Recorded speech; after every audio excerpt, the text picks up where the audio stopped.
Assalamu alaikum ардактуу биздин каналдын көрүүчүлөрү, фермерлер, кутмандуу күнүңүздөр менен. Мына ороз айы туугандар туткан орозоңуздар кабыл болсун. Буюрса биз Жайыл районундабыз, Полтавка деген айылда. Көрсөтө турган бир канча уюубуз бар. Эң биринчиси мынабул.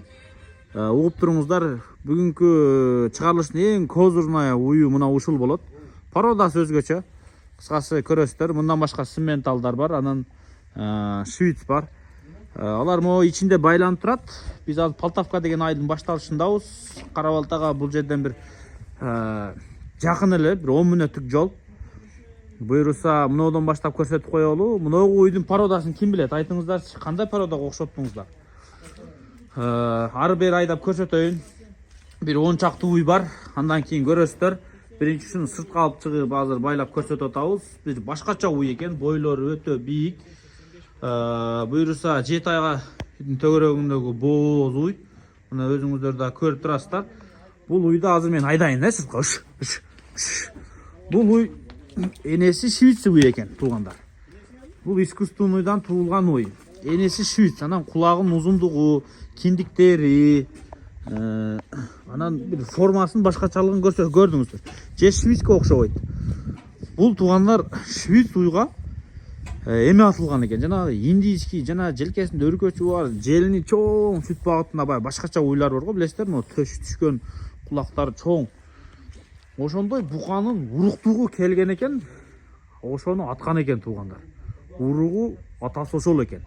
Ошондой урукту туугандар, ошондой породагы баягы индийский уйлар бар го. Ошону швицке аткан экен, ушул туулган экен. Караңыздар, мына төштөрү түшүп, чыгып, мына киндиктери чыгып, мына соскалары. Анан бул экинчи туут экен. Буюрса, бул гибрид уй. Өтө бой бийик, азыр алып кирип көрсөтөт, башы дагы, кулактары да башкача.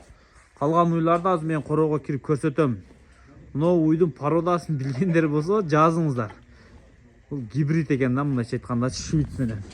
Баягы индийский уйларды элестетип көрсөңүздөр, мына. Могу жактан көрсөтөм, формасы да бир башкача, Мына турушунан эле байкадыңыздар, туугандар. Мына машалла деп коюңуздар. Бул кулактарында чоңдугу ошолорго окшош турат, аркасында мына белдери дагы, Эне швиц болгон экен, туугандар. Бул өзү сүт багыт болуп калат экен. Туугандар, сүтү өтө ушул атылган урук эң сүттү көп бере турган породадагы уруктук болгон экен. Швиц эми сүт багытында. Көрдүңүздөрбү?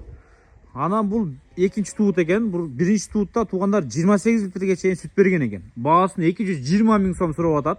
Бир башкача уй экен. Жакшылап карасаңыздар сүттү көп берет. Анан ичкери киргизип көрсөтөбүз, туугандар. Муну өзүңүздөр көрдүңүздөр. Сиздерге жаккан болсо экран астынан номерлерге чалып байланышып көрүңүздөр. Кулактары да шалпылдап бир узун. Кыскасы бул баягы биздин уйларга окшош эместиги көрүнүп турат, туугандар, мына. Баш жагынан да көрсөтүп коелу, мына. Машалла. Азыр ичине кирип көрсөтөбүз, туугандар, калган уйларды. Мына төштөр. Туугандар, короо жака кирдик. Могу өтө жакшы бир швиц бар ичинде, анан могу симментал Россиядан келген уйлар. Айшир симментал аргын. Баары экинчи туут. Мындай уйлар чоң-чоң гигант.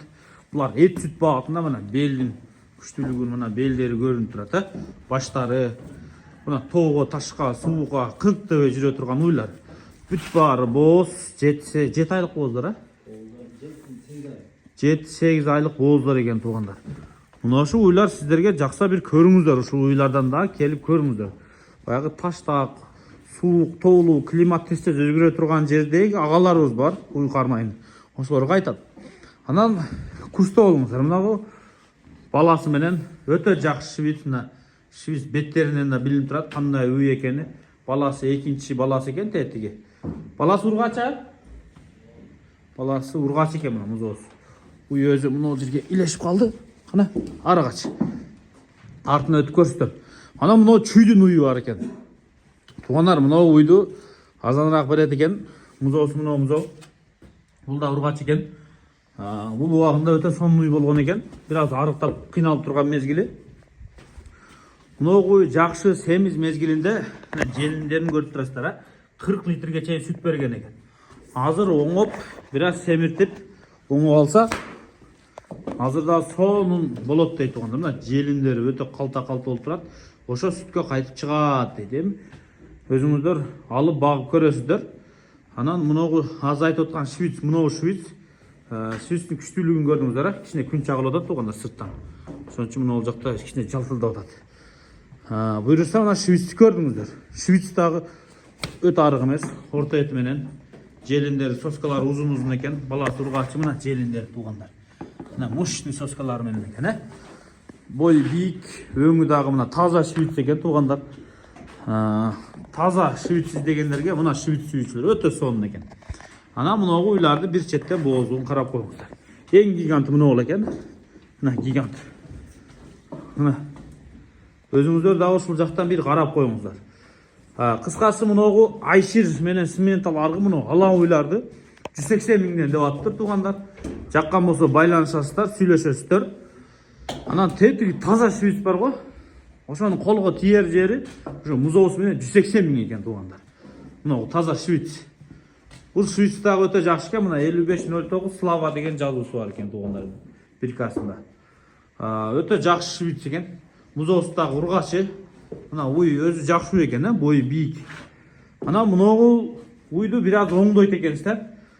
Оңоп карайт экенсиздер тугандар. Мунун берер жери тугандар 150 миң сомго беребиз дейт ушуну. Өзүңүздөр дагы байланыш сүйлөшүп көрөсүздөр. Ала уйду, мына ала Симментал Айшир аргындарды Россиядан келген уйларды 180 миң сомдон баарын баа койду. Анан бирден, экиден, үчтөн аласыздарбы, жалгыз аласыздарбы сүйлөшөсүздөр. Желин көрсөтүп коеюн мына. Желиндери тугандар. Анан жанагы биринчи көрсөткөн сыртта байланып турган уй мына жерде турат эле. Мен атайын сиздер үчүн сыртка чыгартырдым мен өзүм. Мына мына жерде турат экен. Мыналар ичине кирсе мына дөң болуп калат экен. Мондай чоң бийикчи. Тетиги сыртта өзү кичинекей көрүнүшү мүмкүн. Сиздер келгенде мойтке коюп коет. Мына уй кичинекей болуп калат астындачы. Мындай болуп калат азыр. Мына уй мына кара уй келгенде кандай жанында кичинекей көрүнүшүн көрсөтүп коем азыр. Мына кара уй мондай болуп келет экен дагы. Жана мен көрсөткөм мына чекедеги уй мындай болуп калат экен жанында. Бою да бийик. Ошол уй сүттү эң көп бере турган уй ошол болот экен. Анткени энеси швиц, атасы уруктук атылган жанагы индийский сүт багатындагы желиндери мондай калта-калта болуп чоңое турган породадан болгон экен ошол. Уруктук ошондой уруктук атылган экен тугандар. Бааларын айттык. Дареги Чүй облусу Жайыл району Полтавка айылындагы бир фермада. Кызыксаңыздар дагы эсине чалып так дарек сурап көрөсүздөр. Карабалтанын күнчыгыш жагындагы айыл тугандар. Мындайча айтканда дарек Карабалта деп койсок болот. Трассанын боюнда келип көрүп кетсеңиздер болот. Трассага бир 100 метр ичкери, 100-150 метр ичкери киресиздер. Жолдун боюндагы уйлар. Кызыксаңыздар байланышып көрүңүздөр. Ушундай уйлар сатыкка чыкты. Жаккан болсо сүйлөшүңүздөр.